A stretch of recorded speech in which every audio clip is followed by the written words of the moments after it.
तू ही तब तू ही कल तक है, तू ही तो फलक है, तू ही तेरा लक है। इस पल में जियो, वक्त को जानना तो, अब दिल में जो आग है उसे बढ़ जाने दो। तेरी शान की पहचान हो, कुछ ऐसा कर दिखाना कि जाना लेगा ये जमाना, तेरा नाम लेगा ये जमाना।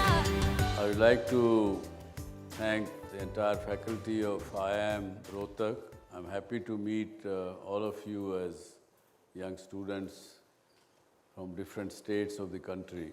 जो आप लोग घर बैठे इस कार्यक्रम को देख रहे हैं उनसे बताना चाहूँगा कि IIM रोहतक एक बड़ी यंग इंस्टीट्यूशन है, केवल पिछले 6-7 महीने से आरंभ हुई है और अभी भी इतनी जल्दी ही इनका रैंकिंग भारतवर्ष में 7वें नंबर पर IIM में आ गया है। आज का विषय हमारा है क्रिएटिविटी एंड इट्स इम्पोर्टेंस। हम आज डिबेट करेंगे कि what is creativity and what is its importance. तो आइए देखते हैं हमारी टीम ने इसके बारे में कुछ एक तैयारी की है। क्रिएटिविटी क्या है? ये एक ऐसा सवाल है जिसके जवाब तो कई हैं, लेकिन मतलब केवल एक। कुछ लोगों का मानना है कि क्रिएटिविटी एक प्रक्रिया है जो नए विचार, उपाय और कॉन्सेप्ट को जन्म देती है, जबकि कुछ लोग कहते हैं कि क्रिएटिविटी एक कला है जिसका अभ्यास कर हम खुद को दूसरों से अलग बना सकते हैं। विज्ञान के मुताबिक क्रिएटिविटी का कोई दायरा नहीं होता। ये हर उस शख्स में होती है जो किसी काम को अलग तरीके से करना चाहता है। आप क्रिएटिव हैं या नहीं, ये खुद आप पर निर्भर करता है। आपने अपने आसपास ऐसे कई लोगों को देखा होगा जो एक ही काम को अलग अलग तरीके से करते हैं या फिर किसी एक काम को करने की नई नई प्रक्रिया बनाते हैं। ऐसे लोग क्रिएटिव माने जाते हैं। आज के विषय में हम यही जानने की कोशिश करेंगे कि क्रिएटिविटी क्या है और कैसे हम क्रिएटिव होकर समस्याओं को समाधान में बदल सकते हैं। क्या लगता है आपको, क्या क्रिएटिविटी क्या है आपके अनुसार? The person who thinks out of box, something different from whatever the usual crowd thinks, he would think differently or in a reverse manner. Thinking differently or out of box thinking is creativity. Sir, creativity is just connecting things. अगर मैं एक चीज़ का concept लेके दूसरे में apply कर रहा हूँ, then that is creativity.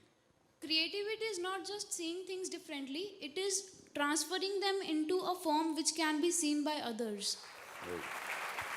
आज हमारे बीच में कुछ एक्सपर्ट्स भी हैं जो इसके बारे में चर्चा करेंगे। मैं अपनी बात, अपना एक्सपीरियंस शेयर करता हूँ। एक सड़क के ऊपर लंदन शहर में ब्लाइंड बॉय वो बैठा हुआ था, उसने अंधा था, तो उसने एक प्ले कार्ड लिख के रखा था, I am blind, I cannot see, I am blind, please help. ऐसा करके उसने टांगा हुआ था अपने साथ और बैठा था। बर्तन, एक कटोरा साथ में रखा हुआ था। तो आने जाने वाले लोग एक आध कॉइन उसमें डाल देते थे, लेकिन कोई बहुत ज़्यादा कॉइन्स उसमें आ नहीं रहे थे। कोई आदमी गुजरे वहाँ से, उसने देखा कि इस बच्चे को कोई ज़्यादा आमदन हो नहीं रही है, तो पहले तो उसने अपनी जेब से एक कॉइन उसके कटोरे में डाला और फिर उस प्ले कार्ड को लेके उन्होंने उसके ऊपर कुछ लिखा। तो अचानक उस बच्चे ने भी, उस लड़के ने भी समझा कि भाई बहुत से कॉइन उसके कटोरे में आ रहे हैं। तो थोड़ी देर बाद वो आदमी चल के उसके पास आया कि John, how are you now. उसने उसके कदमों की आर्ट से पहचान लिया कि ये वही व्यक्ति है जो मेरे प्ले कार्ड पे कोई लिख के गया है।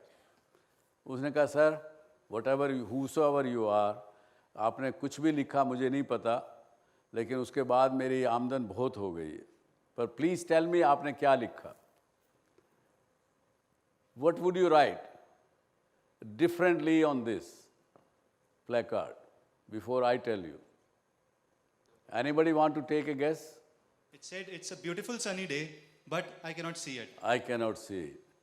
So see, लिखा तो सच्चाई उसने, मैं अंधा हूँ, उसने कुछ अलग नहीं लिखा, उसने कोई झूठ नहीं लिखा उसमें, लेकिन उसको लिखने का तरीका connected all the people who were passing by. They connected with myself. यार ये बात तो ठीक है, and what a pity यार, this boy is not able to see. Let me help him. So this is also a creativity. So as I have understood, creativity is what connects the imagination of all of us as human beings. Creativity is create something that has not been created so far. Creativity is also to recreate a product with a better functioning, better looking, better ease of using, lesser pricing, things of that kind. Creativity is to put across some facts in a much more appealing and eloquent manner. So these are all kind of things which are, you can call them creativity. But लेकिन question ये है कि why is the creativity more prevalent? और sometime हम लोग क्या सोचते हैं कि creativity का जो area है वो मेरे business में तो नहीं है, मैं तो अनाज का काम करता हूँ या दुकानदारी करता हूँ, मुझे क्या करना, मेरे काम में कोई क्रिएटिविटी नहीं, ज़रूरत नहीं है। क्रिएटिविटी तो चाहिए आर्ट्स के फील्ड में चाहिए, क्राफ्ट्स के फील्ड में चाहिए, म्यूज़िक में चाहिए, फिल्म बनाना हो तो चाहिए, हाँ, साइंस एंड टेक्नोलॉजी में चाहिए, आप लेबोरेटरी में हैं तो वहाँ पे कुछ इजाद कर रहे हैं तो वहाँ चाहिए, मेरे काम में तो नहीं चाहिए। Do you agree with this thinking? Very good.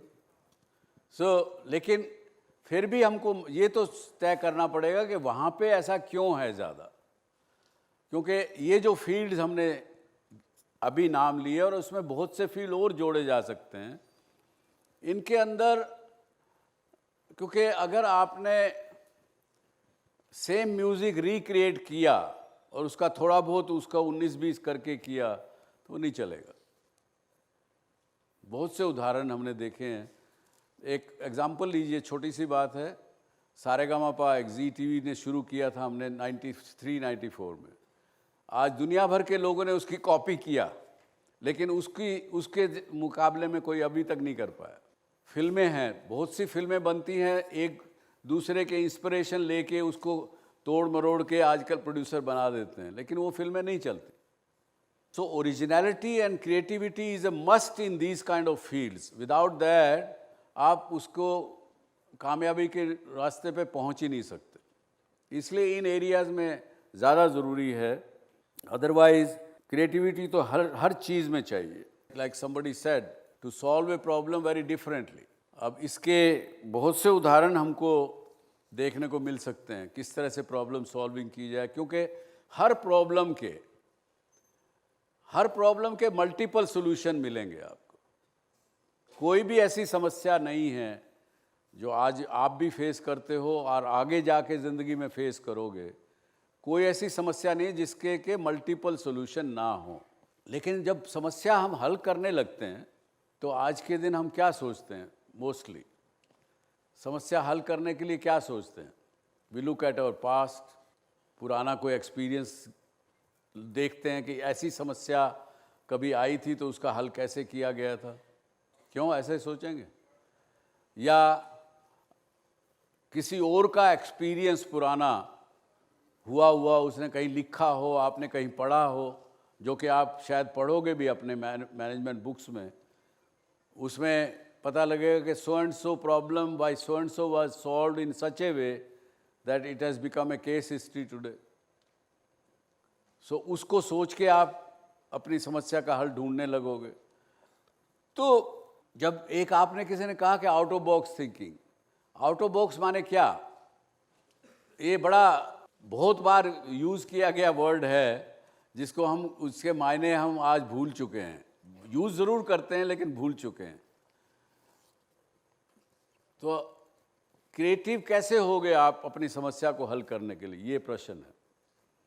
जहाँ आपको पुराने अपने पास्ट में जाके नहीं देखना, किसी का एक्सपीरियंस को देख के उसका हल नहीं ढूंढना. How will you be creative in problem solving? A personal method I use is first define the problem very clearly, then list out 10 ways in which you can solve it.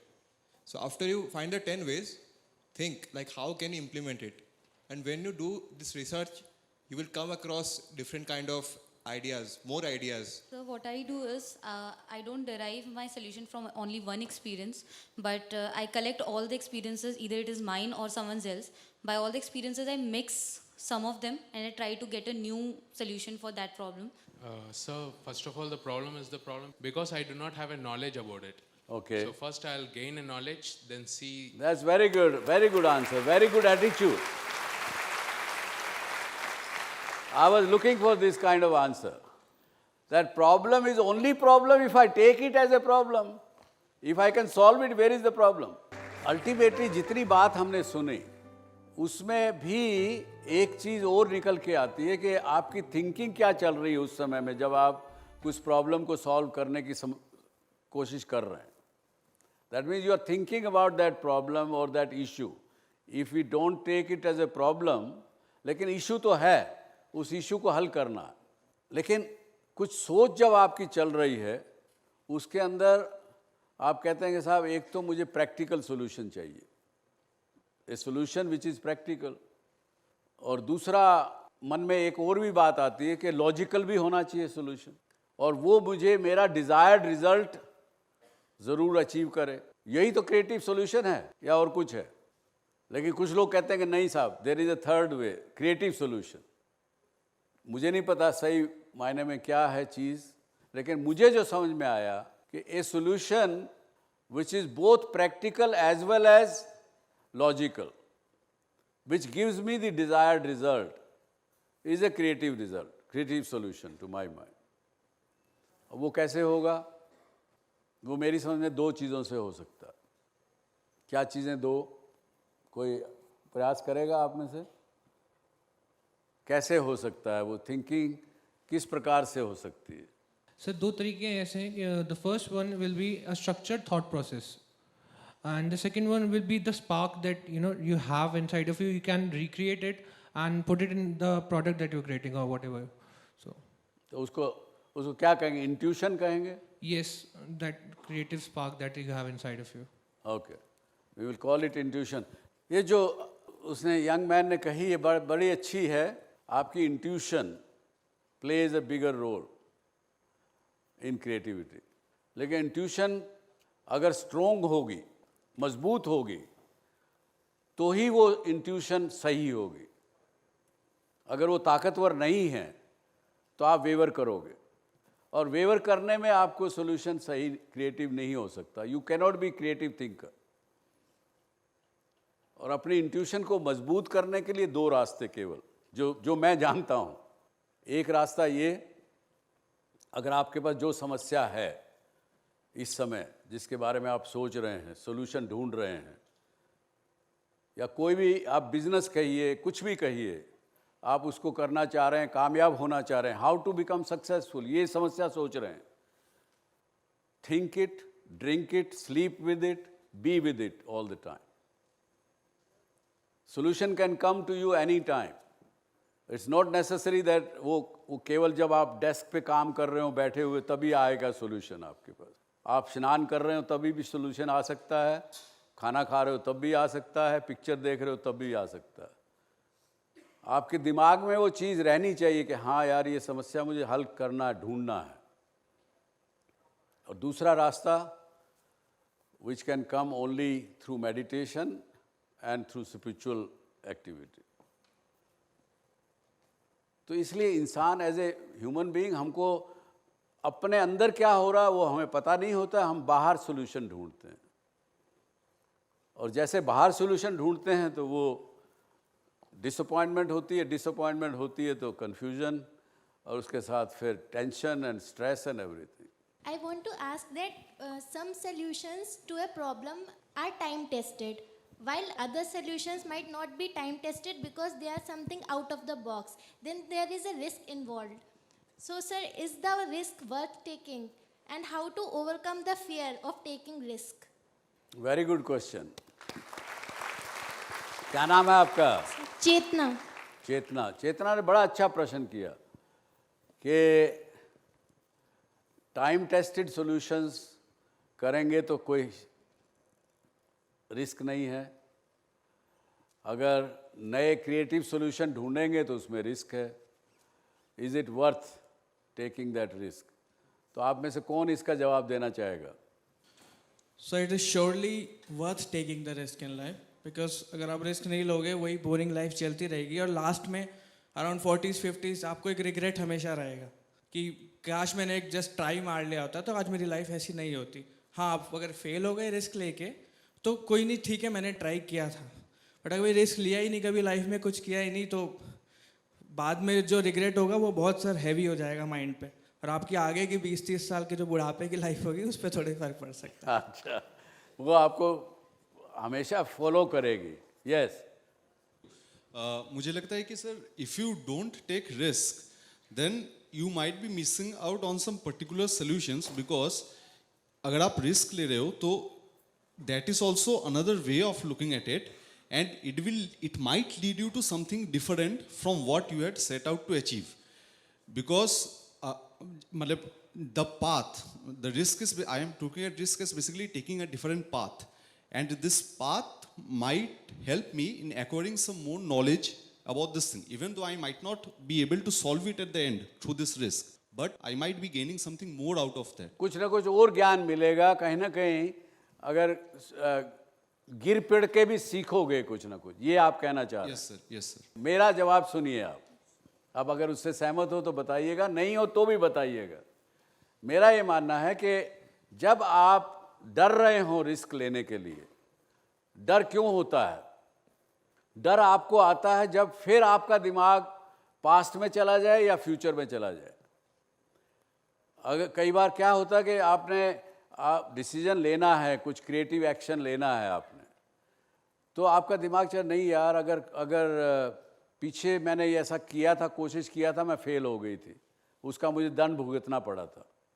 या फिर आप कहोगी अगर मैं फेल हो गई तो क्या करूँगी, माँ बाप को क्या जवाब दूंगी, इतना पैसा मैंने लगाया इस बिज़नेस में, वो चला गया तो क्या करूँगी.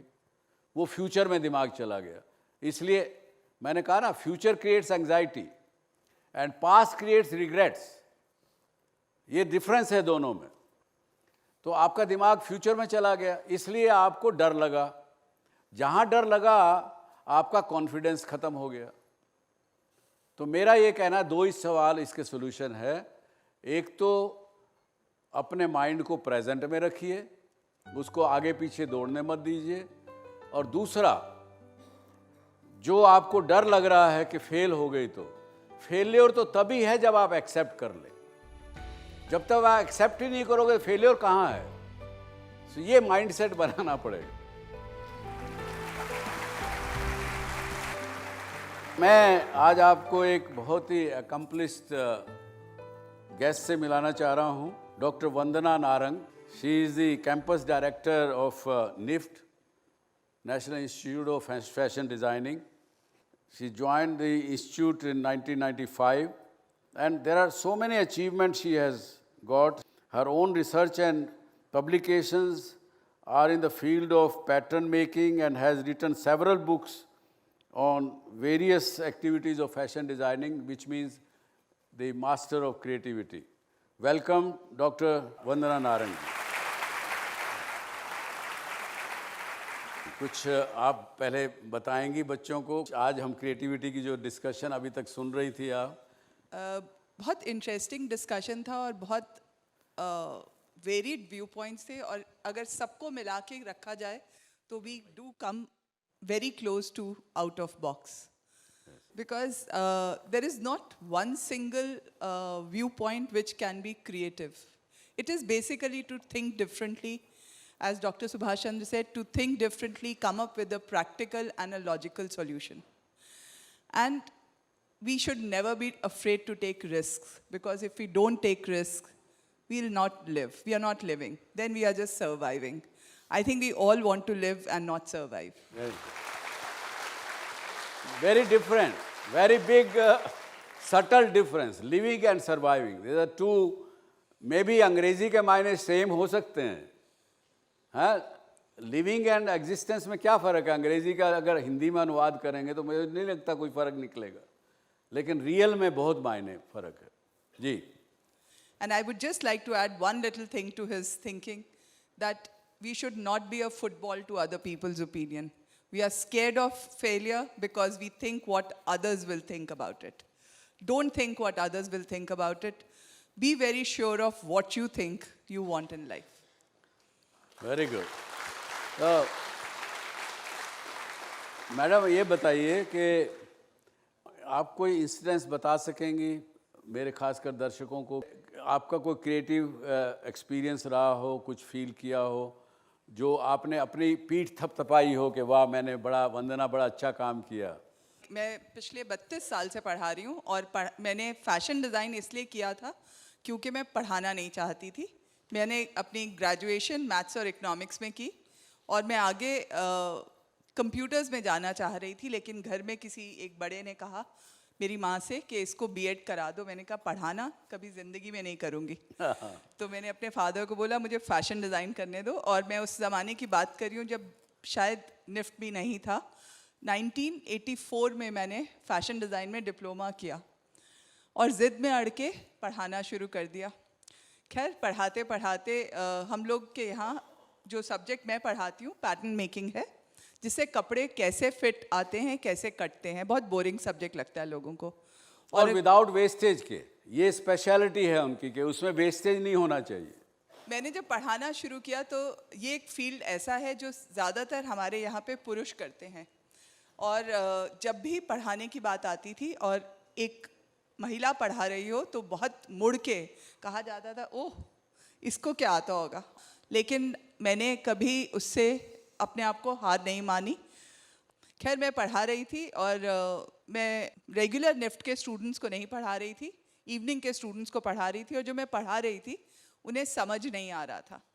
हमारा पुराना तरीका ये होता था जो हम अंग्रेज़ों से सीखे थे हम वही लगाते थे, क्योंकि हमारे यहाँ ट्रेडिशनली कटा हुआ कपड़ा नहीं पहना जाता था। हम लोग धोती, साड़ी, लुंगी, मुंडू इस तरह के कपड़े, उतरिया अंतरिया पहनते थे। इसलिए हमने ट्रेडिशनली आज से 200 साल पहले जो पैटर्न काटने सीखे हैं वो अंग्रेज़ों से सीखे, और हमें ऐसे सिखाया गया कि ए से बी चलेंगे, क से ख चलेंगे, और ये ऐसा ही होता है।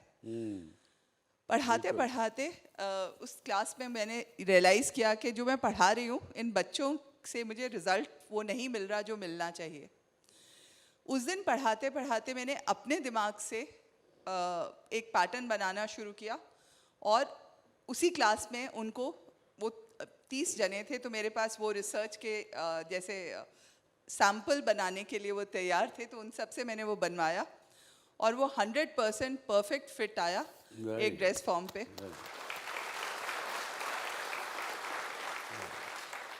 वो दिन, वो चीज़ मुझे आज भी लगता है, और आई थिंक उससे मुझे बहुत ज़्यादा कॉन्फिडेंस मिला था पढ़ाने में। तो बताइए आपके प्रश्न डॉक्टर वंदना नारंग से। हमको बचपन से ही किताबों से रटना सिखाया जाता है, किताबों से पढ़ना, मतलब किताब से ही जो लिखा गया है वही पढ़ के फिर उसी को ही आगे बताना सिखाया जाता है। तो क्या उसमें हमारी क्रिएटिविटी लॉस नहीं होती? आपने एक ऐसी बात कही जो मैं बहुत दिन से कह रही हूँ कि हमारे सीबीएसई सिस्टम में सिर्फ रट्टू तोता बनाते जा रहे हैं। मेरा ख्याल डॉक्टर चंद्रा और मैं उस जनरेशन के लोग हैं जहाँ पे ट्यूशन और कोचिंग पे जाना शर्म की बात होती थी। शर्म की बात आज एक मजबूरी है, और आज अगर कोई जना ट्यूशन पे नहीं जाता तो उसको लगता है कि उसके माँ बाप उसके साथ नाइंसाफ़ी करें।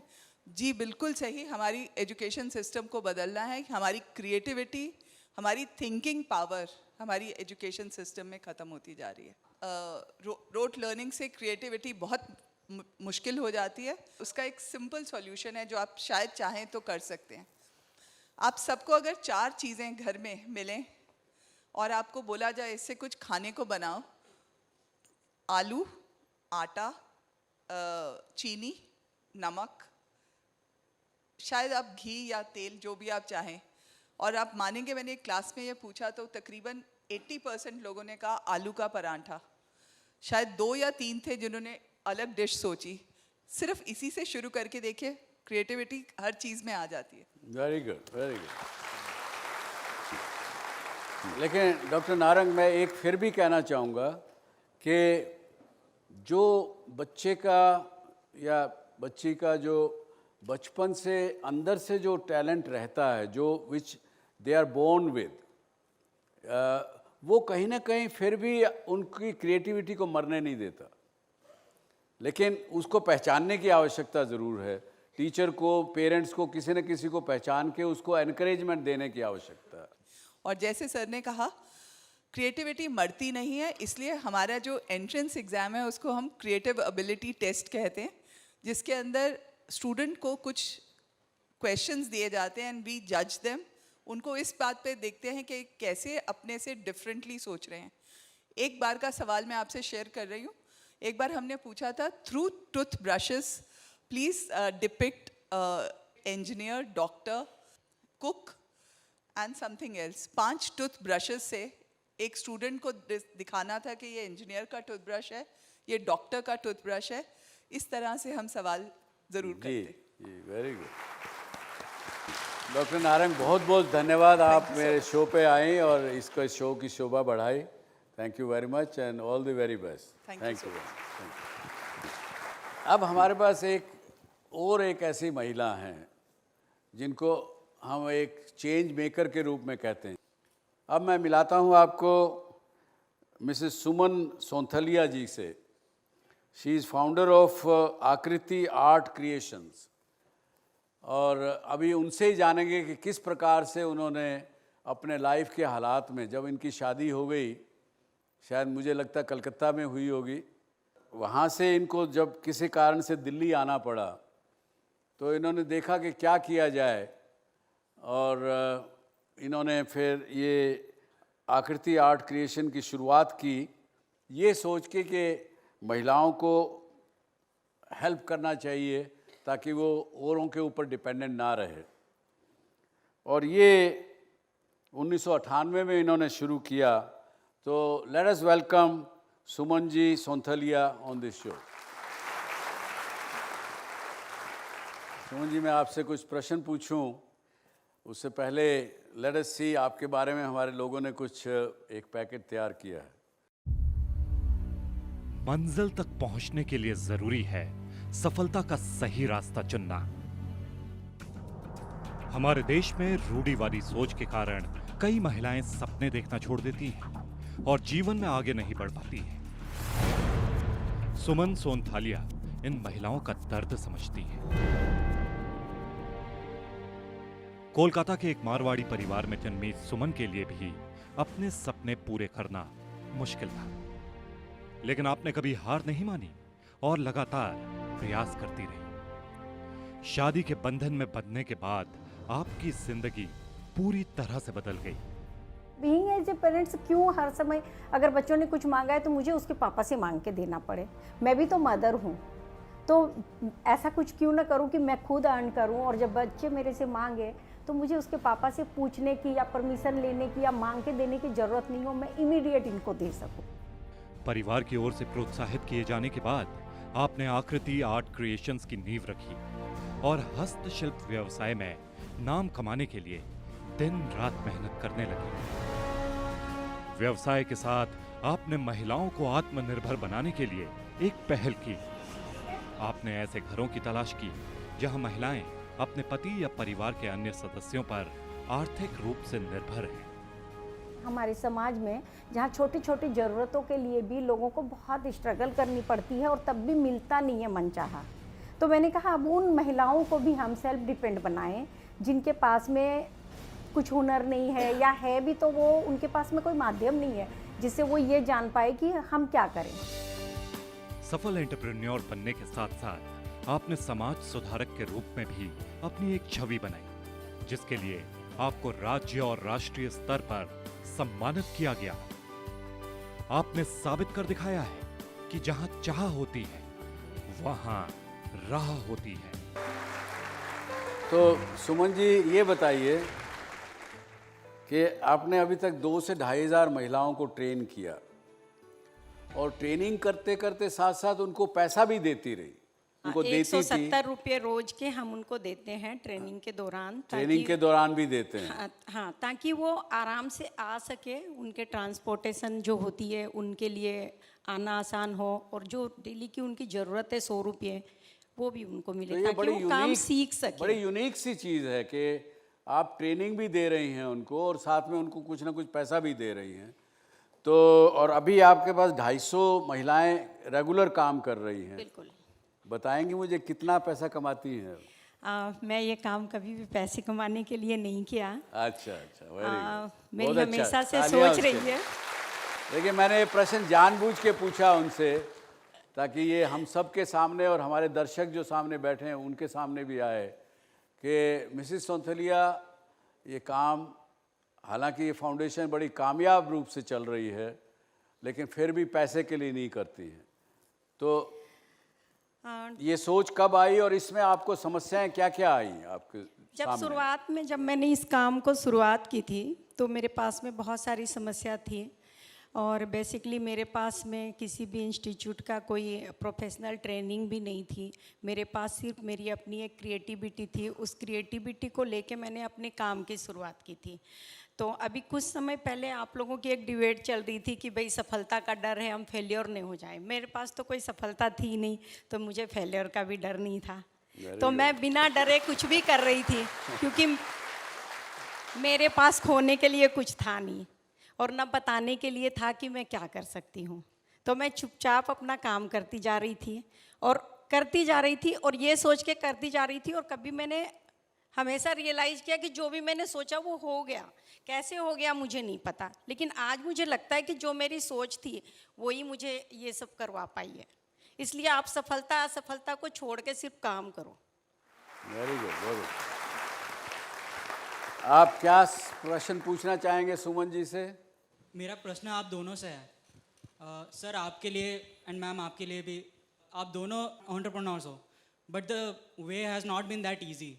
So can you share some life experiences when you have lacked confidence but yet you gained the confidence along the way? देखिए, कॉन्फिडेंस तभी आता है जब आप फेल होते हो। अगर आप फेल होते हो तभी आप कुछ नया सीखते भी हो, ये आप मानो। मेरे पास किसी मैनेजमेंट की डिग्री नहीं थी और मैंने ऐसा मैं नहीं कहूँ कि मैं हर स्टेप पे सक्सेस होती हूँ, मैं बहुत बार गिरी भी हूँ, लेकिन जितनी बार गिरी हूँ तब मुझे बहुत सारी चीज़ें नई जानने को मिली है कि इसके पीछे कारण क्या थे, और मैं आगे उस रास्ते को बना लेती थी। बहुत अच्छा। जैसा मैं उनको एंडोर्स करूंगा, मेरे साथ भी यही हुआ, क्योंकि जब जब मैंने डाउन टर्न देखा है लाइफ में, उस समय सीखने को ज़्यादा मिला। लेकिन जब डाउन टर्न होता है कई बार इंसान घबरा जाता है और अपना कॉन्फिडेंस लूज़ कर जाता है। तो मेरा इतना ही था कि मैंने कॉन्फिडेंस अपना कभी लूज़ अपने आप में नहीं किया। अपने ऊपर विश्वास था कि मैं अल्टीमेट कामयाब होऊंगा। और जैसा मैं बार बार कहता हूँ कि मैंने फेलियर को एक्सेप्ट नहीं किया। तो ये चीज़ें मदद करती हैं। एक छोटा सा उदाहरण देता हूँ कि पहली बार मैंने लाइफ में एक्सपोर्ट का एक डॉक्यूमेंट बनाया। एक्सपोर्ट का डॉक्यूमेंट एलसी आई थी रशिया से, उसके अंदर करीब 120 कंडीशंस थी कि वो फुलफ़िल होंगी, इतने डॉक्यूमेंट्स होंगे तो बैंक उसको नेगोशिएट करके पैसा देगा। अब हमारे पास कोई एक्सपीरियंस नहीं था, पहली बार वो किया था। तो हमारे लोग भी घबरा गए। उन्होंने देखा तो बोले, साहब एक एक्सपर्ट को लाते हैं, उसको 5 लाख रुपया देना पड़ेगा एलसी का डॉक्यूमेंट भरने के लिए। अरे मैंने बोला, भाई ये 1981 की बात है। मैंने कहा 5 लाख रुपया कहाँ से आएगा वो देने को? नहीं, अपने पास 5 लाख नहीं। हम बैठ गए, स्टेनो को बिठाया, एक एक चीज़ पढ़ते गए, अपनी अक्ल से जो समझ में आया वो करते चले गए। कई जगह लिखा था, you have to submit certificate that this rice has been originated in India और समथिंग एल्स। अब वो सर्टिफिकेट कौन देगा, वो तो उसमें लिखा हुआ नहीं था। तो मैंने कहा नहीं, अपनी कंपनी का बनाओ सर्टिफिकेट, उस पर साइन करूँगा मैं। हमने बना के वो डॉक्यूमेंट ले गए। एंड मुझे आज भी वो दिन याद है और खुशी भी होती है कि एक 10वीं क्लास आदमी पहली बार जो एक्सपोर्ट का डॉक्यूमेंट बना रहा है, कोई गलती बैंक वाले ने नहीं निकाली। मैम मेरा सवाल आपसे ये है कि आपको खुद को बहुत डिफ़िकल्टीज फेस करनी पड़ी थी ये काम शुरू करने के लिए, लेकिन जब आपने टीम बनाई होगी तो वो आपने टीम कैसे बनाई? क्योंकि वो महिलाएं भी ज़्यादातर उसी बैकग्राउंड से थी जहाँ पे उनको काम के लिए नहीं भेजा जाता होगा। नहीं, मेरी टीम तो अपने आप बनती चली गई है। मेरे सराउंडिंग में जो भी लोग आते गए और जो जिस लायक होता था मैं 10 दिन 8 दिन उनसे काम करवाती हूँ और उनकी जैसी स्किल होती है मैं उनको उसमें सेट करती हूँ। मेरे लिए कोई क्राइटेरिया नहीं होता कि ये 10वीं पास हो या 12वीं पास हो या अनपढ़ हो या MBA हो। मेरे पास अपना कॉन्फिडेंस होता है कि मेरे पास कोई भी आ जाए मैं उसे काम सिखा सकती हूँ और उससे वो काम ले सकती हूँ जो मैं लेना चाहती हूँ। Very good. सुमन जी, आप इस शो पर आए, हमारी शोभा बढ़ाई, उसके लिए बहुत बहुत आभारी हूँ और बहुत बहुत धन्यवाद। अब हमारे दर्शक सुन रहे हैं आपको, उनसे क्या कहना, मैसेज देना चाहेंगे? मैं अपने सभी प्यारे बहनें और भाई और जो भी मेरे से बड़े हैं या छोटे हैं उनसे यही कहना चाहूँगी कि असफलता के बारे में मत सोचो। अगर आप कुछ भी करना चाहते हो अपनी एक सोच बनाओ और सोच बना के काम करना शुरू करो, क्योंकि सोच ही आपको वो बना सकती है जो आप बनना चाहते हो। डर को जाने दो। वेरी गुड, बहुत बहुत धन्यवाद सुमन जी आपका यहाँ पर आने के लिए। जी बताइए, कौन शेयर करना चाहेगा कि क्या सीखा आपने आज के इस डिस्कशन से? What is creativity and what is the meaning of it? What is the benefit of it? One thing I want to say, the best thing about creativity is that it's limitless. Be it a painting or a poetry or an article, anything. We learn marketing management here. Creativity is a big part of that. I think the best part is that there is no limit. It's boundless creativity. Very good. Creativity is boundless. Yes, this is the lesson he has learned. Yes? Sir, the whole show was very interesting, but the one thing that I loved the most was when you said that failure is when you accept it. जब तक आप accept नहीं करते तब तक आप failure नहीं हो, जिस दिन एक्सेप्ट कर लिया उस दिन फेलियर हो. So that was very nice. Very good. According to me, creativity is achieving the optimal goal, and that can be achieved only by living in present. That's it. Creativity comes when we want to live, not to survive, and for that we need to take risks. आज मैंने सीखा जो हमारे श्री कृष्ण जी ने भी हमें सिखाया है कि कर्म कीजिए और फल की इच्छा मत रखिए. जो आपका मन करे, जैसे आपका मन करे वो कीजिए और खुल के जिए. Very good. Thank you. चलिए, तो आज मुझे भी बड़ी खुशी है कि जितने भी आपने जवाब दिए, मुझे लगता नहीं कि मुझे सम अप करने की आवश्यकता है, आपने बड़ा ठीक समझा. And once again I am grateful to Professor Sharma and his team to have introduced me to such a brilliant students. Thank you very much. अगर आप भी डॉक्टर सुभाष चंद्रा शो में भाग लेना चाहते हैं या कोई सवाल पूछना चाहते हैं तो हमें ईमेल करें. हमारा ईमेल आईडी है dsc@zmedia.slgroup.com या आप अपने सवाल हमें SMS भी कर सकते हैं. बस टाइप कीजिए DSC स्पेस अपना सवाल और भेज दीजिए 57575 पर.